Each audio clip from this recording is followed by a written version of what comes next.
información de último momento.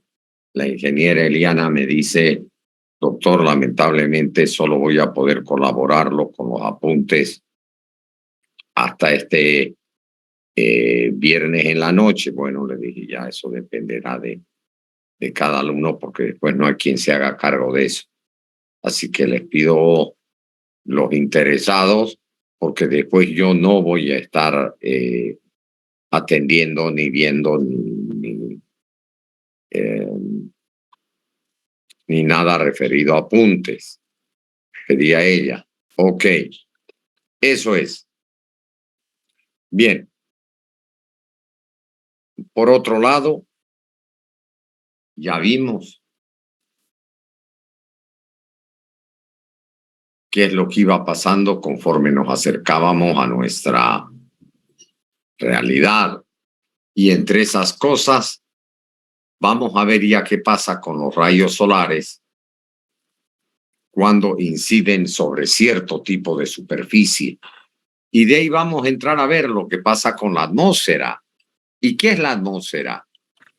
Es este lugar desde nuestros pies a unos 10, 15 kilómetros de altura. Es como ir de aquí a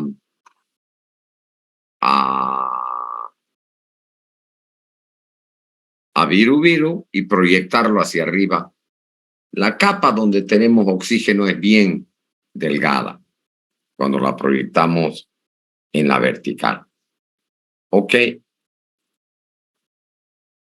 ¿Y quién me puede decir cómo se llamaba o cómo se llama la cantidad de radiación solar que recibimos en la alta atmósfera?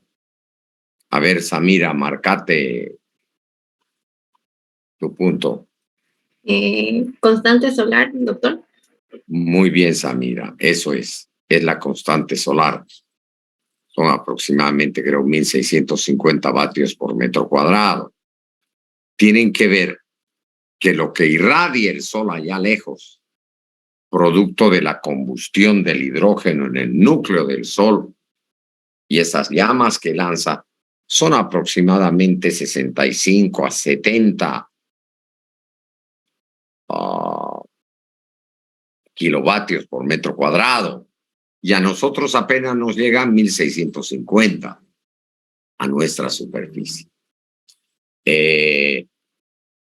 Vos, Samira, sos la dementora, ¿no?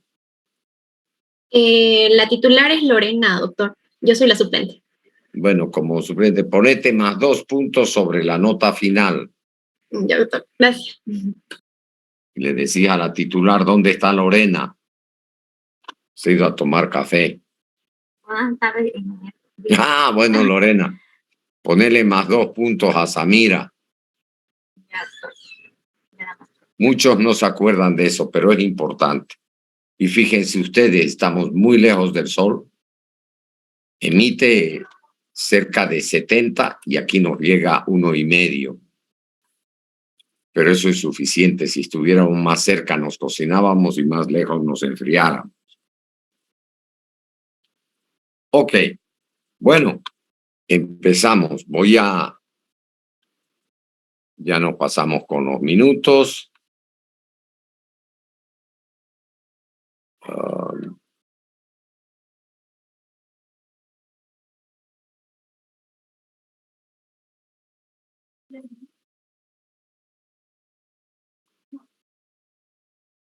¿Se ve? Sí, doctor. Bien. Fíjense ustedes que la radiación la medimos en unidades de potencia. La caloría es una unidad de energía, como lo es el julio. Dividida entre minuto es una unidad de potencia, porque la potencia es la rapidez con la que se hace trabajo, con la que se da energía, sobre una unidad de átomo. Aquí vamos a ver cómo varía la radiación global directa sobre un plano horizontal. Es decir, cuando los rayos vienen perpendiculares sobre esa superficie. ¿Ok?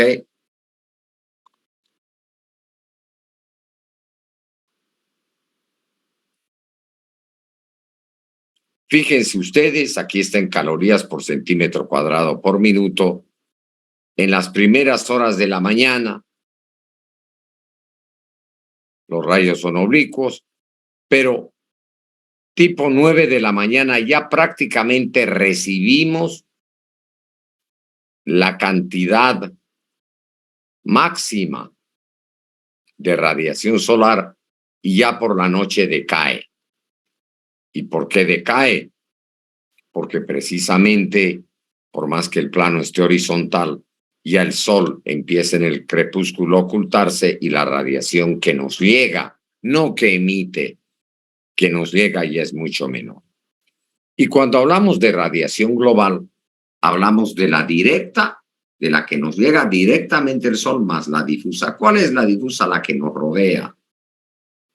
Cuando ustedes están en una discoteca, el calor que reciben a lo mejor es más difuso que directo, porque si vaciamos la discoteca va a ser frío por el hecho que no hay personas, las personas emitimos radiación.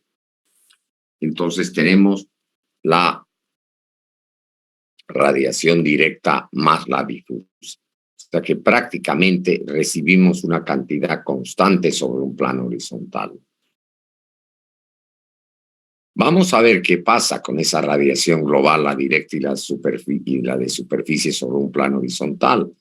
En los meses de verano recibimos de 0,20 a 0,30 kilovatios por metro cuadrado y en invierno es un décimo de esa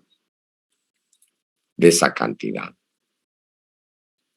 Con la latitud en la que está la estación, en el verano, a mayor latitud, perdón, aquí dice altitud, hay mayor radiación.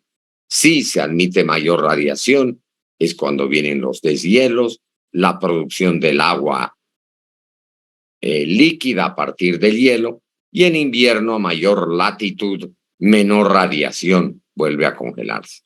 Y en el área del Ecuador, que está a más o menos 23.5 grados, aproximadamente es constante a lo largo del año, no varía. Pero fíjense ustedes qué pasa cuando yo tengo una superficie horizontal que siempre va a recibir la radiación perpendicular. ¿Qué pasa en el hemisferio norte? En línea negra. ¿Y qué pasa en el hemisferio sur en línea roja?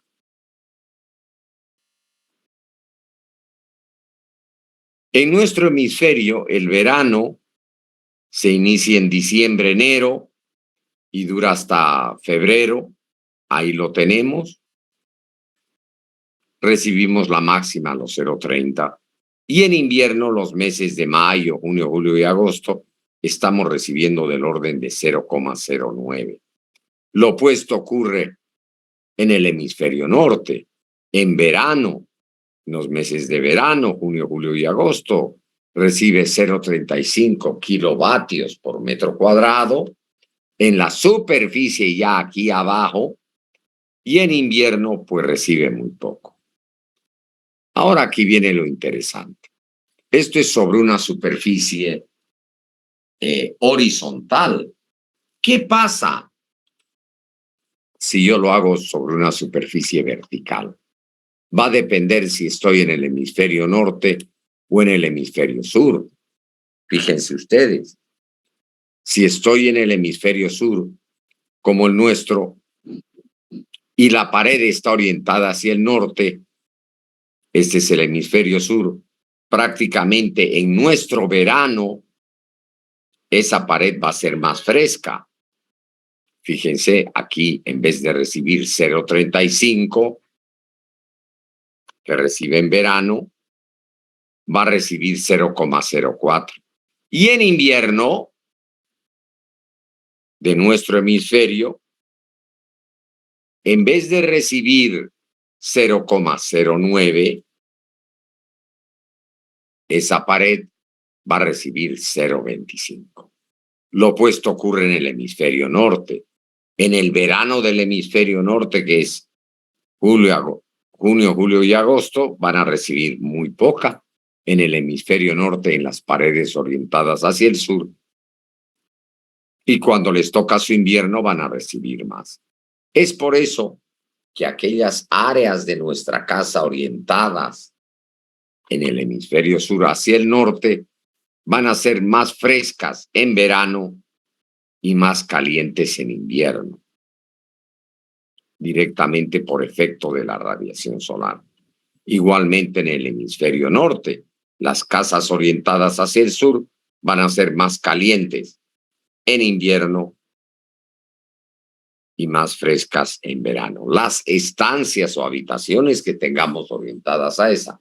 No siempre se puede lograr eso por el hecho de que las calles, etcétera, como estén las calles, no vamos a colocar nuestro dormitorio a la entrada y la entrada en el patio trasero, porque no, los arquitectos no lo conciben así. Una manera interesante de ver qué es lo que pasa es si en vez de tener una pared completamente vertical, la orientamos unos 30 grados sobre la vertical y hacia el sur en el hemisferio norte y hacia el norte en el hemisferio sur. ¿Qué es lo que pasa? Que la radiación se atenúa. ¿Qué quiere decir? En vez de ser bien baja en el hemisferio sur en los meses de verano, ya pasa a 0,20 y 0,30. Entonces tiene un efecto amortiguador. Y es por eso que se aprovecha las paredes inclinadas en países donde la radiación es poca, como ser los países nórdicos, y tanto en invierno como en verano quieren tener más o menos una temperatura constante. Ok, tienen muy pocas horas de luz, pero las pocas que tienen, la radiación que les llegue les sea benéfica. En las paredes que están orientadas hacia el sur, en el hemisferio norte, va a pasar esto. Oscila la radiación entre 0,30 y 0,20. Está bien amortiguada. Y en el hemisferio sur, en las orientadas al norte, cuando las inclinamos, también van a tener una radiación interesante, sobre todo en nuestros meses de invierno va a ser caliente y en los de verano también más fresca, pero son valores más atenuados. Ok. Con esa apreciación terminamos de ver cómo los rayos del sol en forma de ondas nos calientan, nos enfrían, etc. Entonces, en estos momentos lo que vamos a hacer es empezar a ver qué pasa con la atmósfera. Ese espacio que tenemos desde nuestros pies hasta 15 kilómetros de altura, qué es lo que contiene y por qué es importante para nosotros.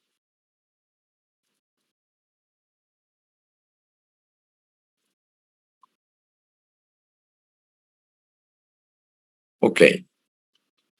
¿Qué es la atmósfera para nosotros? Ese espacio. En primer lugar, va a ser un enorme depósito de vapor de agua. ¿Por qué? Porque toda la evaporación, todo el agua que se evapora de las grandes superficies y de los océanos, al único sitio donde puede irse es a la atmósfera. Ese es agua en forma de vapor y el agua en forma de vapor se le llama también agua atmosférica. ¿Por qué? Porque está en la atmósfera. Y ese espacio que tenemos, que es la atmósfera, sirve de sistema de transporte y distribución precisamente del agua atmosférica por encima de la superficie de la Tierra y los océanos. Las corrientes aéreas y los vientos las trasladan de un lugar a otro. Aquí el agua que nos llueve a nosotros no es agua que se ha generado en Bolivia. Es muy posiblemente que se haya generado en el Océano Atlántico, más allá, más cerquita del Paraguay, o el norte de la Argentina, y nos entró por ahí, viene y nos cae aquí. Y como guarda vapor de agua, se convierte en un gran colector de calor. ese gran colector de calor que nos llega durante el día, durante la noche, ese calor empieza a redistribuirse y hace que las temperaturas dentro del planeta no sean extremas, no varíen de una manera extrema, tal que no permitan la vida tal cual la conocemos. Entonces, fíjense, esto es lo que es la atmósfera. Prácticamente es desde nuestro suelo hasta arriba, pero para el objeto que tenemos nosotros, es decir, para el oxígeno que guarda, las tendremos unos 10, 15 kilómetros o 18 kilómetros por donde vuelan los aviones. Los aviones vuelan alto, vuelan a unos 10 kilómetros de altura, que son 30.000 pies. Lo hacen no para estar lejos del suelo, sino porque a esa altura ya hay muy poco aire y tienen muy poca resistencia al movimiento. Entonces consumen menos combustible y van más rápido. Es lo que se llama altura y velocidad de crucero.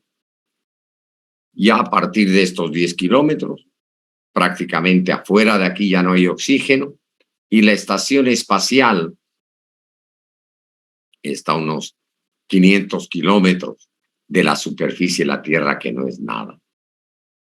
Si nosotros tuviéramos una esfera que represente a la Tierra con un diámetro de 12.500 kilómetros, que es el diámetro de la Tierra, y esa esferita estuviera en un museo con un diámetro de 1 metro, prácticamente la troposfera o la parte de atmósfera serían unos 0, no llegaría ni a 1 milímetro.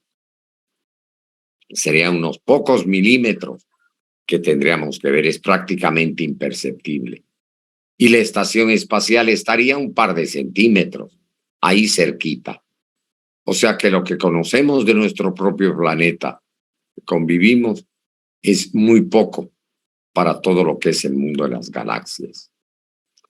Esa atmósfera pues tiene unas 2/3 partes de nitrógeno, el resto es oxígeno, tenemos en menos cantidad argón y dióxido de carbono.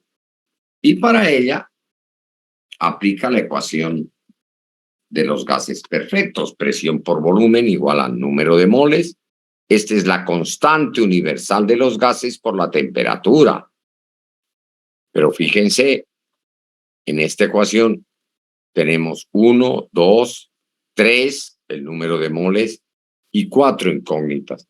Y a los ingenieros nos gusta simplificarnos la vida y nosotros manejamos en ingeniería otra versión de esta ecuación. El número de moles, ¿a qué es igual? Es el peso molecular expresado en gramos. Entonces, ¿cuántos moles tendré yo si tengo una masa M de una sustancia? Tendré M dividido entre el peso molecular de la sustancia. Si yo divido esa masa entre el volumen, tendré la densidad. Y si divido la constante universal de los gases entre el peso molecular del gas, tendré la constante específica del gas.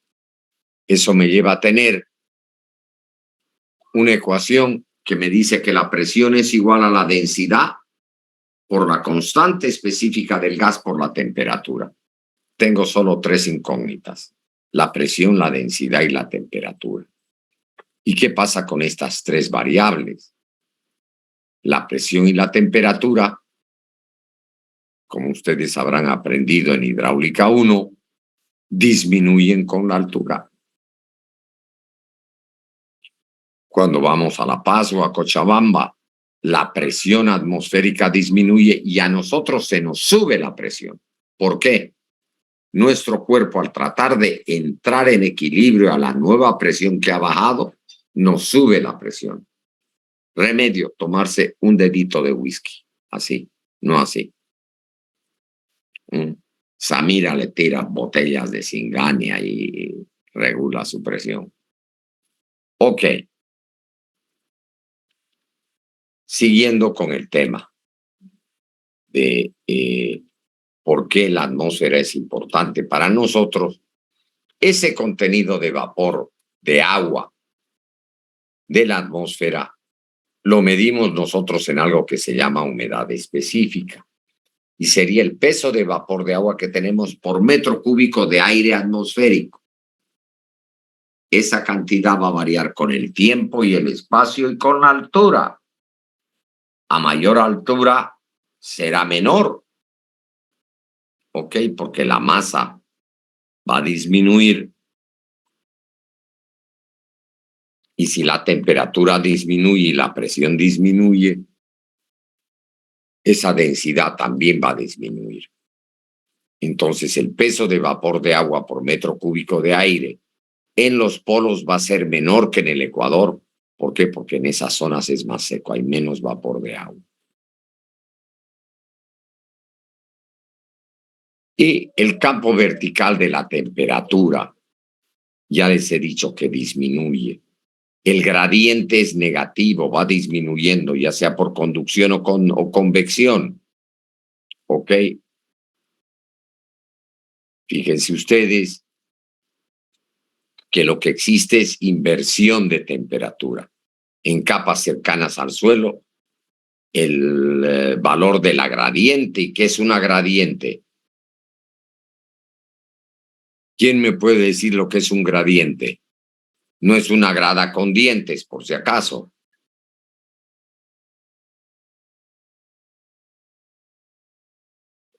La pendiente entre dos puntos. No.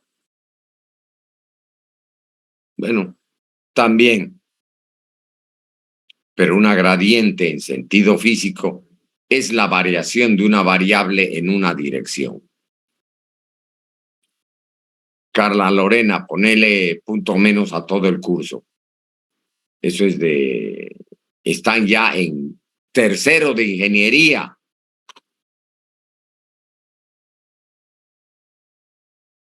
Deberían saber que una gradiente es la variación de una variable en una dirección.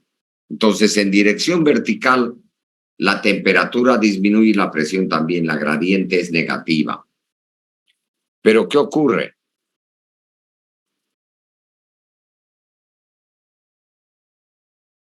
Ocurre algo que se llama inversión térmica. ¿Qué es la inversión térmica? Fíjense ustedes en la troposfera, en esos 10, 12 kilómetros que nos separan de lo que es la atmósfera y de lo que no lo es. El gradiente es negativo, va disminuyendo. Imagínense hasta llegar a los extremos, allá arriba a menos 60 grados centígrados.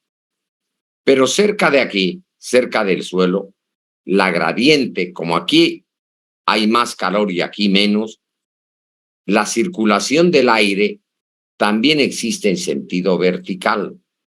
Se va a desplazar de mayor temperatura a menor temperatura, de abajo a arriba. Así como existe una circulación horizontal, que es la que nosotros más asociamos a los vientos.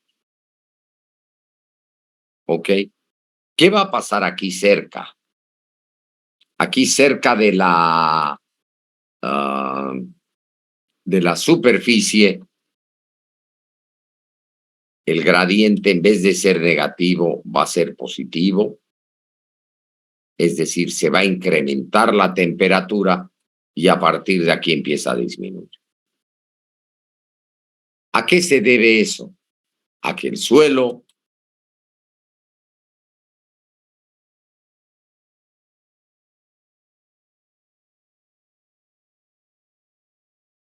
durante el día se calienta y de noche cuando se enfría, el suelo empieza a ceder calor para equilibrar eso y aquí se calienta y tenemos un efecto de lupa. Básicamente, ese gradiente vertical podemos tener dos. El adiabático seco. ¿Qué quiere decir adiabático? ¿Qué quiere decir adiabático? ¿Cuándo un proceso es adiabático?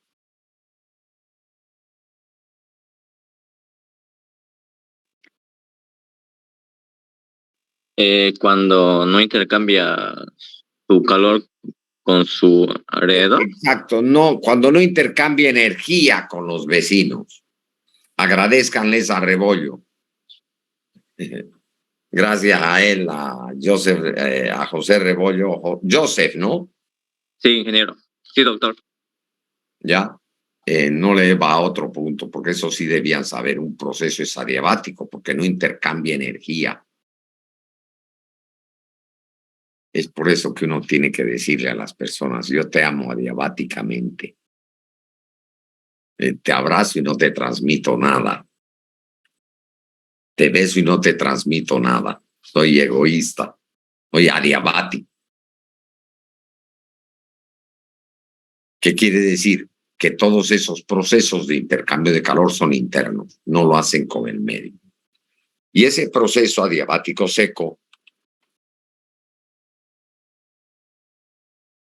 hace que a mayor presión haya mayor temperatura. ¿Ok? ¿Qué quiere decir? Cuando el aire no saturado pasa a un nivel de cierta presión a un nivel de mayor presión, entonces esa partícula disminuye de volumen.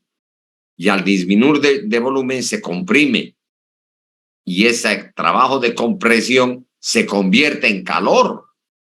Al comprimir algo, se calienta. Si ustedes tocan un compresor que está comprimiendo aire adentro del compresor que nos sirve para inflar llantas, vemos que aumenta la temperatura.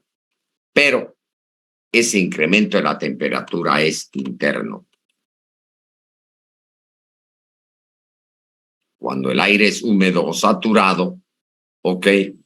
El volumen saturado de vapor de agua se eleva adiabáticamente. ¿Qué quiere decir? Que si yo agarro un volumen de vapor de agua y lo comprimo o lo expando, al expandirlo se va a enfriar. ¿Ok? Al disminuir la presión va a disminuir la temperatura. Si yo lo elevo, ¿qué va a pasar? Va a disminuir la presión y va a disminuir la temperatura. Y en ese enfriamiento, yo para enfriarme, ¿qué tengo que hacer?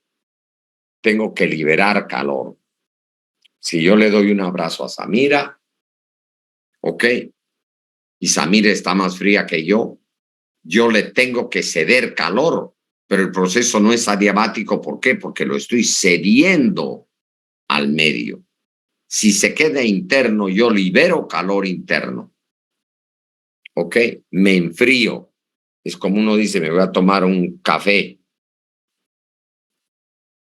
El gradiente pseudoadiabático no lo vamos a ver. Y con ese tema, fundamentalmente, que hemos visto en la atmósfera. ¿Por qué es importante la atmósfera?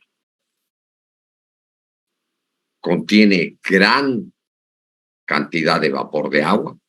Es el vehículo para que el agua atmosférica se transporte de los océanos a los continentes, etcétera. Y luego es un gran colector de calor. Colecciona ese calor y lo reparte. En lo que sigue, voy a hablarles un poquito en los siguientes 15 minutos para estar a tono con el otro grupo de lo que es la humedad.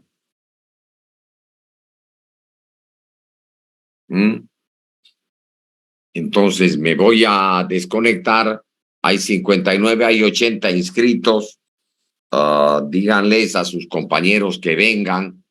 Hay muchos que dicen, no, yo ya vi la materia, no voy a ir. De año a año, yo no repito preguntas. Ok. Déjenme pegar una miradita a caras nuevas. Escalante Márquez, recién te has incorporado ya. Buenas noches, ingeniero. Sí, en el último día de adición, de inscripción, recién pude inscribir la materia. Pero igual hubiera venido a clase, porque igual había... Sí, o sea, estoy procurando nivelarme, ingeniero, preguntando a algunos compañeros. ya. Les vuelvo a hacer recuerdo de los apuntes, porque después de verdad van a estar llamándome, ay, los apuntes, y yo ya no tengo tiempo para eso. Honestamente les digo, Ok. Yo aprovecho un poco la bondad de Eliana para que me ayude en eso. Ok. ¿Qué vamos a empezar a ver ahora? Que ya sabemos que la atmósfera nos guarda harta humedad. Vamos a empezar a ver en estos 15, 20 minutos qué es la humedad y es el agua en forma de vapor. ¿Y dónde se va? A la atmósfera. No hay otro sitio donde se vaya. Y la atmósfera contiene masas de aire, es verdad. Pero estas masas de aire, fíjense,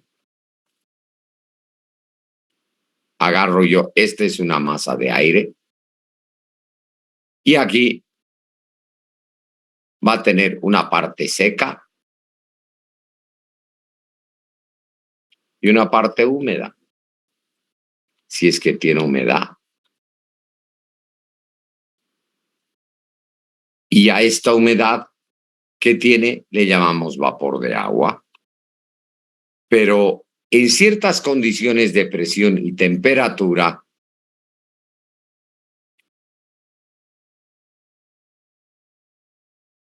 hay una cantidad máxima que un volumen de aire, todo esto es aire, que puede existir. Hay una máxima cantidad de humedad que existe dentro del aire. ¿Ok?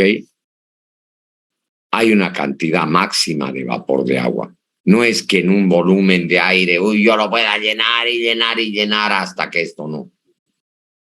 Y vamos a ver cosas interesantes.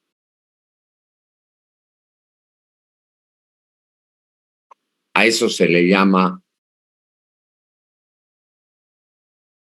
nivel de saturación de vapor de agua y depende de la temperatura.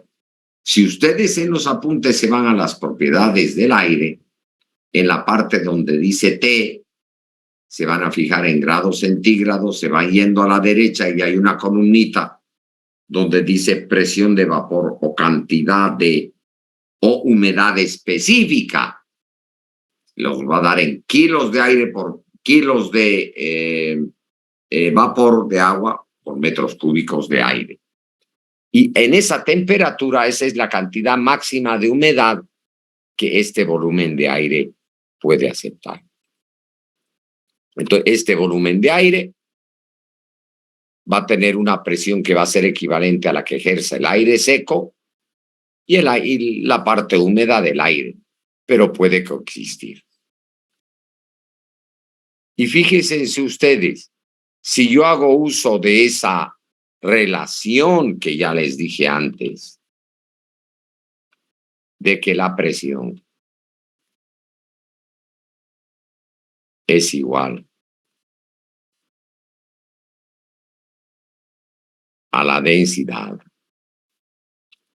a R prima, porque ya no es la universal de los gases, sino la específica del gas IT. Fíjense que esto es importante. Muy posible que esta fórmula no la encuentren en otro texto. La humedad absoluta es la masa total de agua que existe en el aire por unidad de volumen. Como es una densidad, de aquí de esta densidad despejo la presión y la divido entre R sub prima T, la temperatura, y obtengo esa densidad de masa de vapor de agua que existe en el aire y la voy a expresar en gramos por centímetro cúbico. Así está en esta ecuación. Aquí he puesto la presión de vapor, esta de aquí, en milibares. ¿Por qué? Porque es la unidad en la que si yo llamo a Sana, le digo, me da por favor la presión del aire en milibares, me va a decir tanto. ¿Cuánto es el equivalente a la presión seca en milibares y cuánto es la presión de vapor en milibares? Ya. ¿Y qué temperatura tiene en grados centígrados? Ya sabemos la humedad absoluta. Esta es la cantidad real de humedad que existe, la humedad específica que hemos dicho, la masa de vapor de agua por volumen de aire. Ok, pero hay otro concepto que quiero que lo entiendan. ¿Por qué utilizamos el término humedad relativa? Porque comparamos esa humedad absoluta con la máxima que pudiera haber a esa temperatura que la buscamos en las tablas. ¿Ok? Es decir, comparemos un micro. Un micro tiene campo para 10 pasajeros y solo hay 3 pasajeros. ¿Cuál es la ocupación relativa del micro? 30%. Hay 3 de 10 pasajeros. Y vamos a suponer que vivimos en una sociedad tan civilizada que solo pueden ir sentados los pasajeros. No pueden ir colgados, ni subidos en el techo, ni agarrados del micrero. ¿Ok?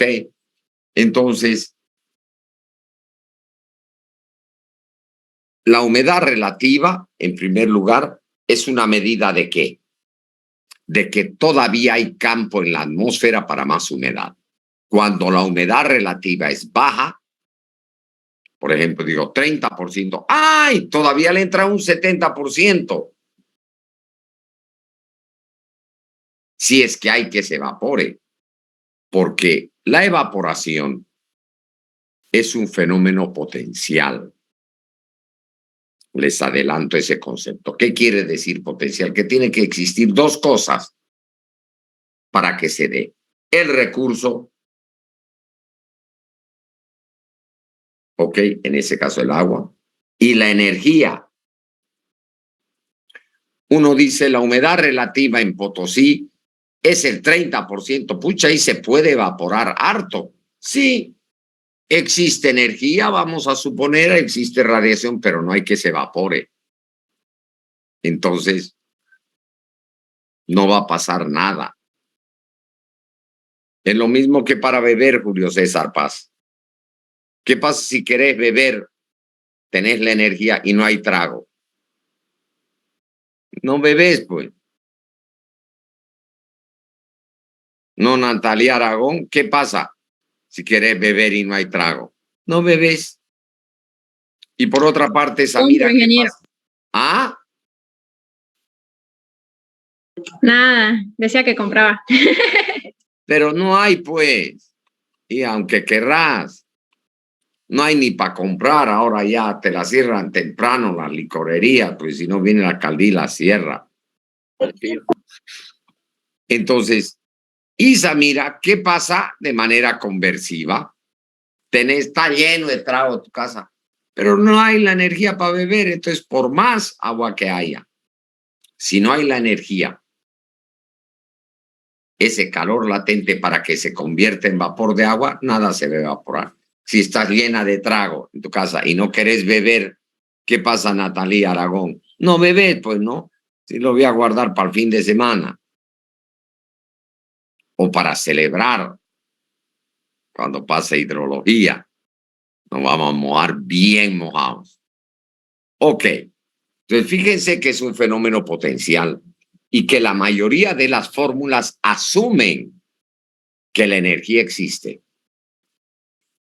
Ese es el problema, que las fórmulas que dan la energía no necesariamente, las fórmulas que nos dan la evaporación y evapotranspiración no siempre nos dicen la verdad, porque nos dicen que aparte de la energía está el agua disponible y muchas veces no hay agua disponible.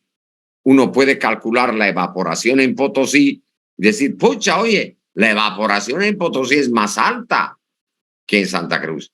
Sí, hijo, la potencial, pero no la real. ¿Y por qué, padre? Me dicen. ¿Y por qué, papito? No es así. Porque en Potosí no hay que se evapore. Es seco, como dice el cambano. Como es seco, no hay que se evapore.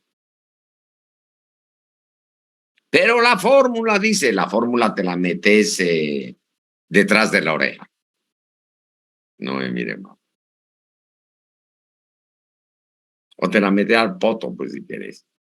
Pero no hagan caso a las fórmulas porque son ingenieros o ingenieras.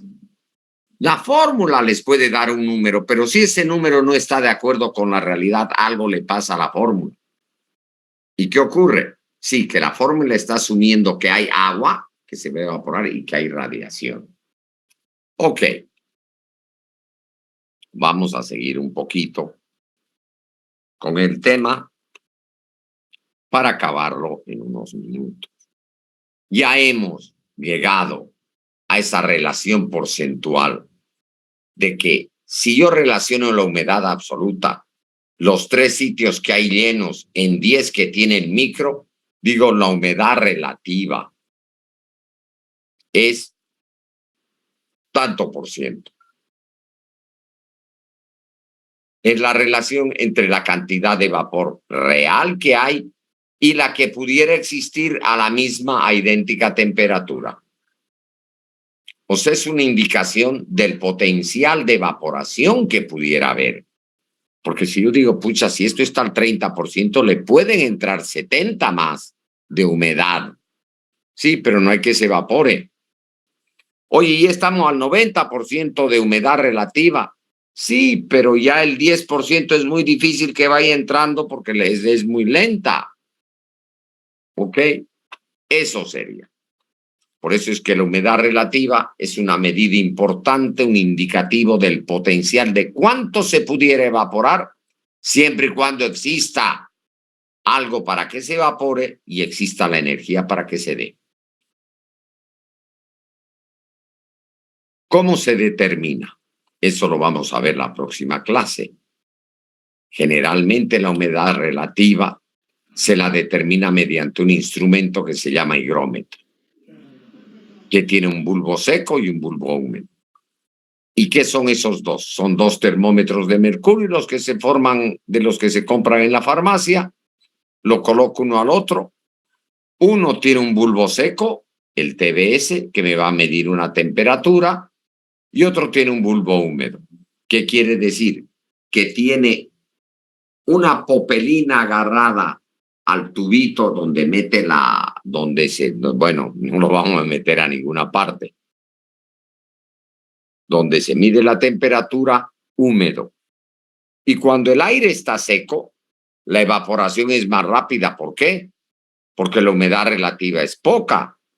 El enfriamiento es más pronunciado, el del bulbo húmedo, y va a haber una depresión de bulbo húmedo.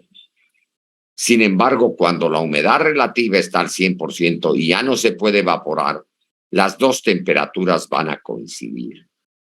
Cuando la temperatura del bulbo húmedo es menor que la del seco, hay humedad relativa. Cuando coinciden, ya está lleno. ¿Ok? Y no sé si ir hasta ahí.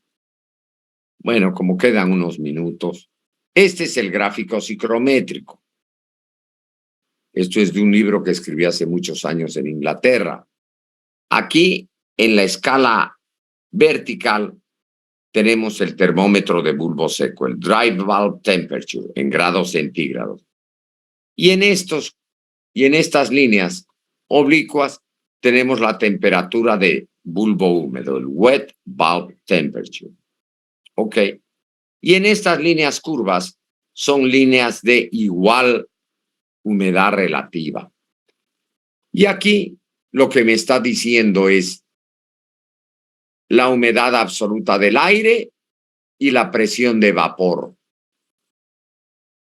en kilonewtons por metro cuadrado. Fíjense ustedes, si mi bulbo seco en el higrómetro me da 20 grados y el húmedo 16, quiere decir que como el húmedo es menor que el seco, que hay una humedad relativa importante. Si tuvieran la misma temperatura los dos a 20, estuvieran saturados, llenos de vapor de agua. Ok, vamos a ver cómo usamos esta cosa. El de temperatura seca está a 20, entonces yo estoy en este punto. Y el de húmeda está a 16, implica que estoy en este punto. La humedad relativa va a estar entre el 60 y el 70% de esta línea. Vamos a suponer 68%. ¿A qué equivalente sería? En cantidad de vapor por kilo de aire. Mira, aproximadamente aquí tenés 9.5, habrían 9.8 gramos de vapor de agua por kilo de aire y estaría aproximadamente en 1,67 kilonewtons por metro cuadrado. ¿Ok? Y este gráfico psicométrico nos permite determinar la humedad relativa con estas dos medidas. Hoy en día existen ya instrumentos electrónicos que lo hacen directamente, pero lo lindo de esta gráfica es que teniendo estas dos temperaturas, yo puedo saber la humedad absoluta.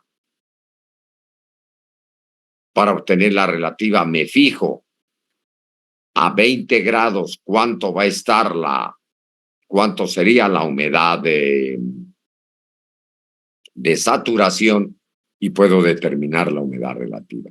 Y esta es la presión de vapor del aire húmedo. 1.68, vamos a suponer, kilonewtons por metro cuadrado. Tienen que ver que el aire pesa muy poco. El agua pesa 1000 kilos por metro cúbico. Pero el aire pesa apenas 2.1 kilos por metro cúbico. Es bien ligero, bien liviano. Y eso depende de dónde esté. Bien. ¿Qué hemos aprendido hoy? Pues de la atmósfera, que esas dos variables importantes, presión y temperatura, descienden con la altura. Que el espacio que es atmósfera son apenas unos 10 a 15 kilómetros y que dentro de ella hay una gran cantidad de vapor, de agua. Uno puede ver las nubes y dice llueve y de aquí abajo las ve chiquititas, pero llueve y llueve. ¿Por qué? Porque guardan grandes, a pesar de que hay poca humedad en relación al kilo o al volumen que hay de aire, ese vapor de agua tiene que convertirse en líquido otra vez. Conforme se va elevando, se va enfriando, al enfriarse se condensa. Al condensarse se forman las gotas. Primero se tienen que formar las gotas y tienen que caer las gotas, porque si no flotan en el aire. Es como el spray que uno se coloca al pelo, ¿no? No, mira, cuando uno va a la discoteca se pone su pelo ahí, tipo afro como yo ahí, y me pongo spray y voy a la disco. Y todo queda. Y ese spray son gotitas pequeñas que van flotando en el aire. Para que caigan, tienen que engrosarse, tienen que tener cierta masa. Así, el principio de flotación lo vieron en hidráulica 1. Todo peso sumergido en un fluido recibe un empuje de abajo arriba igual al peso de esa cosa en agua, si está en agua. Si yo me largo en un paracaídas, recibiré un empuje de abajo arriba igual a mi peso en aire. ¿Qué pasa si yo quiero que Samira no pese? ¿Qué es el peso de algo?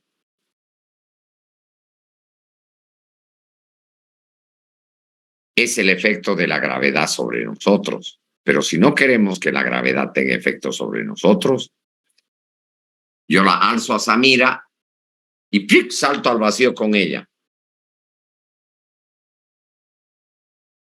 Y no va a pesar, porque los dos estamos cayendo bajo la misma aceleración de la gravedad. Nuestra velocidad relativa va a ser 0.